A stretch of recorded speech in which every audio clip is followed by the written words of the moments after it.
All right, back with another playoff predictor video. Only 3 games left now for most of these teams. A couple play tonight, so most of these teams only have 3 games left.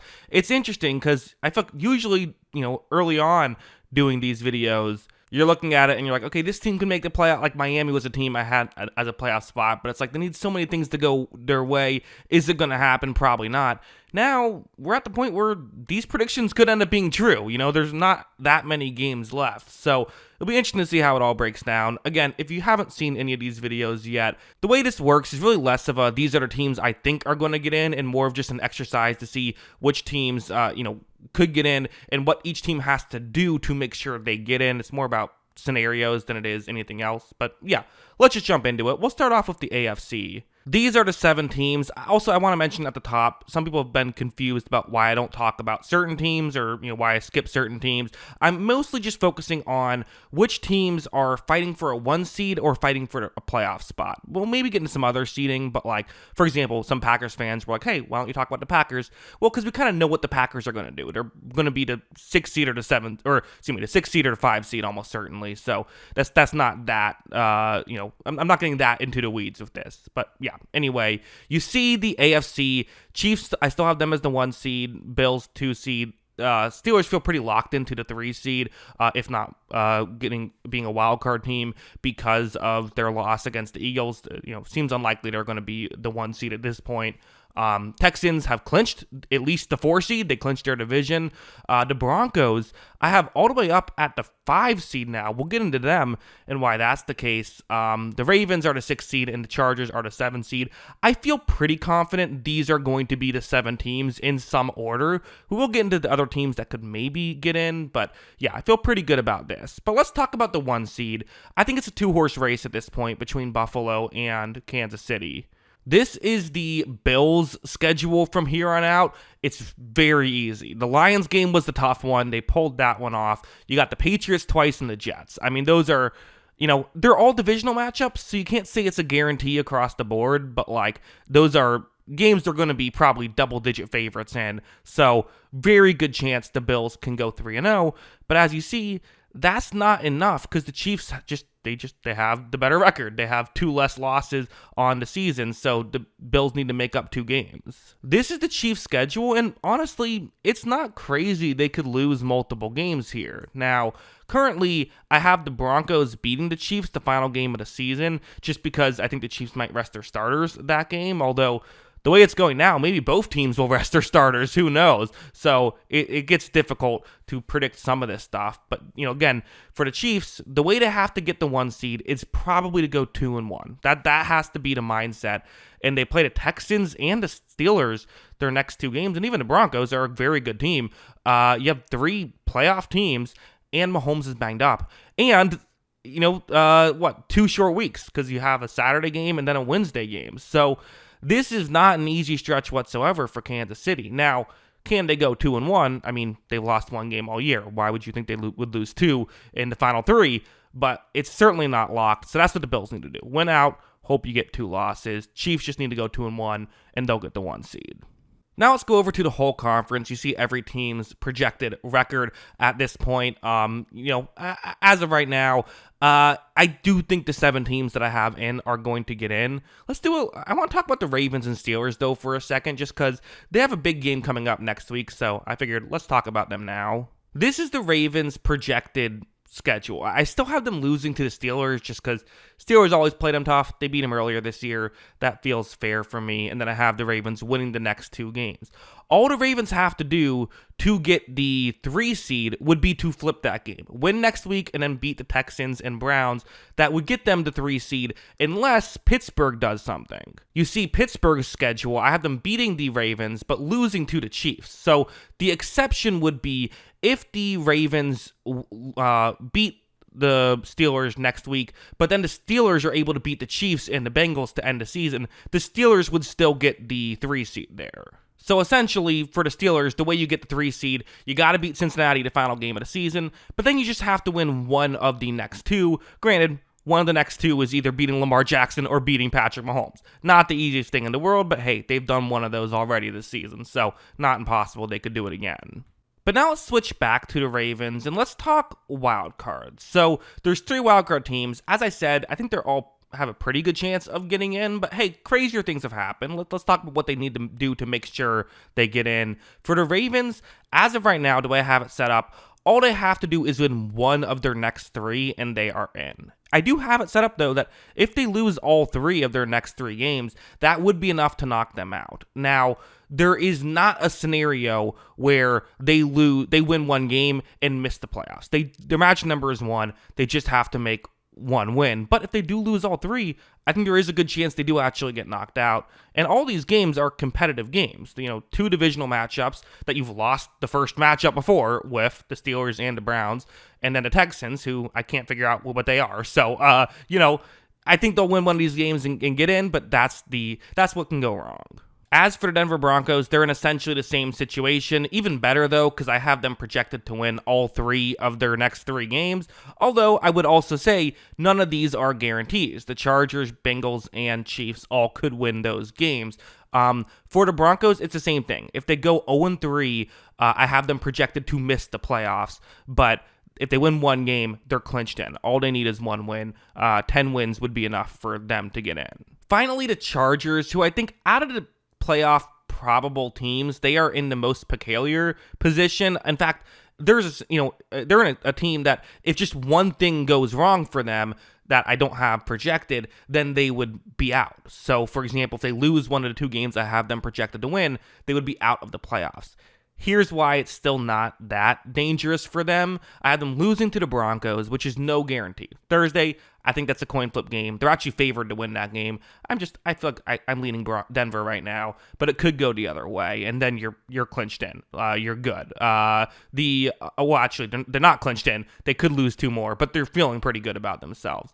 The other 2 games are the Patriots and Raiders, who are just 2 teams they should beat. No guarantees. It could go wrong. They got to make sure to take care of business. They would love to beat Denver and not have to worry about it, but that's currently where they're at. The Indianapolis Colts are a team that needs one of those things to happen. They need one of those teams to go, 0-3, or the Chargers to go 1-2 on their very easy schedule, and then they need to win out. They need to beat the Titans, Giants, and Jaguars, all of which could happen.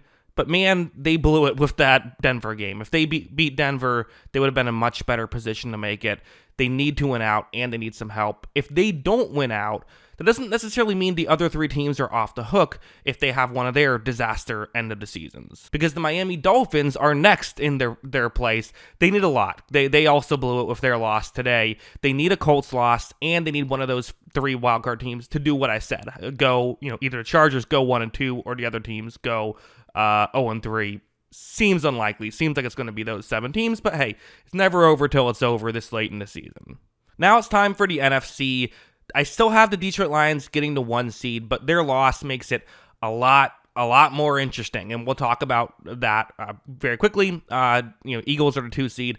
Still have Tampa Bay as the 3 seed and the Rams as the 4 seed, and then Vikings, Packers, and Commanders. But there's some interesting things here. A lot of moving and shaking happened, especially with the 1 seed. So let's start there. So the Lions projected next 3 games: Bears, 49ers, Vikings. You win those 3, you're still the 1 seed, you're okay. Yes, they're tied with the Eagles, but you have the tiebreaker right now, so no worries. Everything's good. Here's where things get interesting. This is the Vikings' projected schedule. They have 4 games left because they play tonight against the Chicago Bears. But if they can win all 4 of these games, which is, even forget about the Lions, it's no guarantee to go 3-0. You have to beat Seattle and you have to beat Green Bay. And Chicago, it's still a divisional game, right? If you can go 4-0 here, they would get the 1 seed. So then the Vikings have the 1 seed, not the Eagles. The Vikings would be the team that ends up with the 1 seed. So that final game could be for the 1 seed. You have to wonder if that would be a Sunday night football game, and how fun would that be? The difference between the 1 seed and the 5 seed, how important for that. Now, as I said, the Seahawks game and the Packers game are no guarantees. What do the Eagles need? Well, the Eagles need a line. They essentially need both teams to lose 1 game. That's what they need. They need a Vikings loss and a Lions loss. So they play each other. One of those 2 things is going to happen.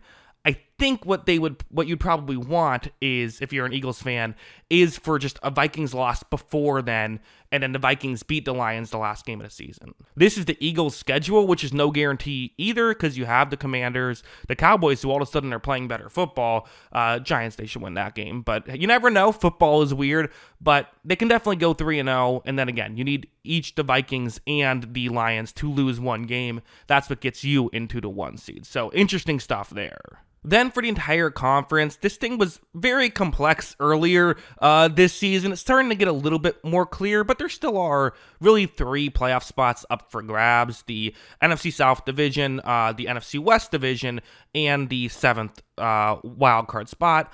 All 3 of the teams that currently hold those spots feel comfortable, but it could go south. So let's start there. Let's go with the South. And let's talk about Atlanta, who finds himself in a bit of a dangerous situation now, especially with Tampa Bay beating the Chargers. This is their projected schedule, so you see that they do have a projected loss to the Commanders. So that's the way you can make up one game. The issue is that wouldn't be enough. They need to make up 2 projected games now, because I have Tampa Bay winning out. This is Tampa Bay's schedule, and the Cowboys and Panthers have both played better football lately, although Panthers did not play well this week. And then the Saints, who divisional matchup, always played the Buccaneers tough. That being said, Tampa Bay will be favored for all 3 of those games, and as part of why them beating the Chargers was such a big deal, it gives them a margin for error. Now they can drop one of these games, and as long as the Falcons lose against the Commanders, then you're okay. For the Falcons, the way in, go 4-0 and hope Tampa Bay drops one. That's how you can get the division. We'll talk about the wild card in a second, but although I really think their best chance of getting in, it might end up being the division, although again, we'll talk about it. Out west for the Rams, so here's what's interesting. I have the Rams beating the Seahawks the final game of the season. I just feel like they're playing better football right now. Seattle, Geno Smith is hurt. Who knows how long that's going to be a thing. So, I don't know. I felt more comfortable saying, leaning towards the Rams to win that final game of the season. Last week, I had it that if Seattle wins that final game of the season and everything else breaks down the way I'm projecting, then it wouldn't matter. The Rams would still be the 4 seed. This week, that's not the case. This week, because of strength of schedule tiebreakers, now the Seahawks, if they win their final game of the season, they play each other, that alone could flip the division. So it could end up being again, that could be a Sunday night game as well. 1 game for the division. Loser would be out of the playoffs altogether if everything holds the way I have it going. This is Seattle's schedule, and I have them projected to lose 2 out of the next 3. Worth noting that even if they beat the Vikings next week and beat the Bears, but then lose to the Rams the last game of the season, that wouldn't flip anything. That would still mean that they are out of the playoffs.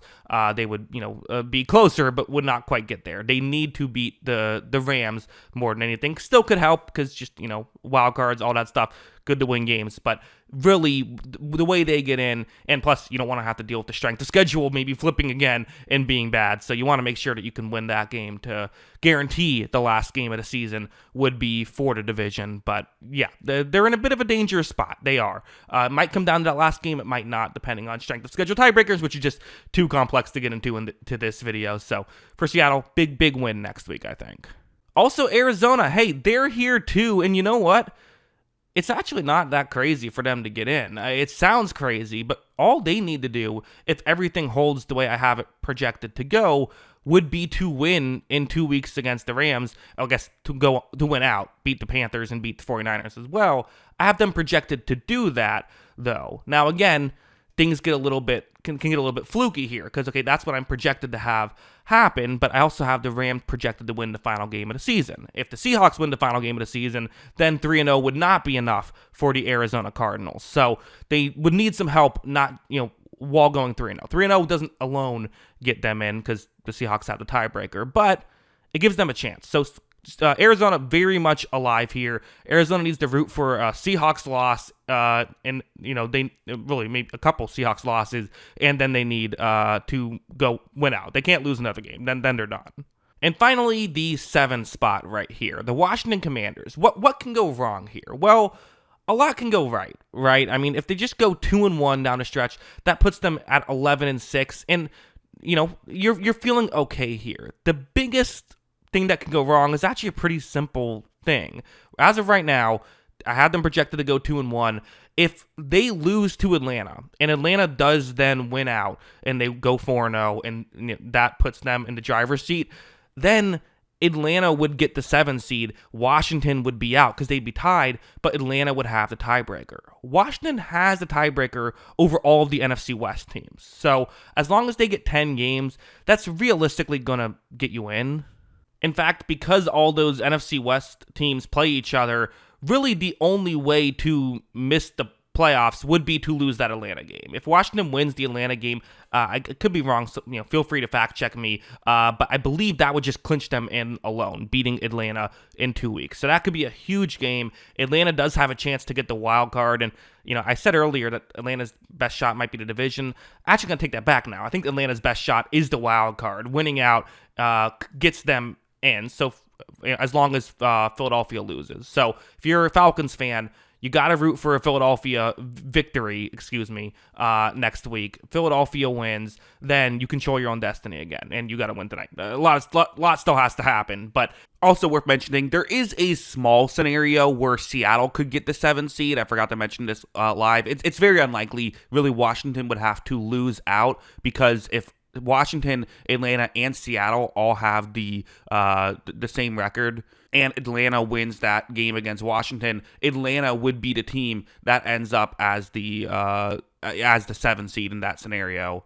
But Seattle beat Atlanta, so they have the tiebreaker over Atlanta. So if Washington loses out and Seattle and Atlanta tie, then Seattle gets the 7 seed. But realistically, Seattle's best shot is going to be with the division. Yeah, interesting way it goes. I do think, as of right now, I think the 14 teams that are projected to get in are the ones that are going to get in, but still a lot of intrigue for seeding, and still teams that could potentially get in that we haven't talked about yet.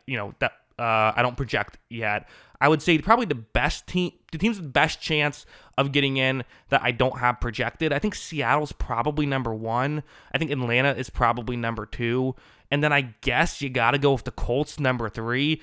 No, I would go with the Cardinals number 3, and then probably Colts number 4, and the Dolphins number 5 out of the teams on the outside looking in. So yeah, still some intrigue here, but definitely things have gotten a little bit cleared up this week. The Denver win really kind of put a dagger in a lot of those AFC hopefuls for the 7 seed. But yeah, now it's to the point where I'm not even talking about Denver missing. I'm talking about the Chargers missing. So, yeah, those are my thoughts on all of this. What are yours? Let me know in the comments below. Always love hearing from you. And, of course, as always, thanks for watching.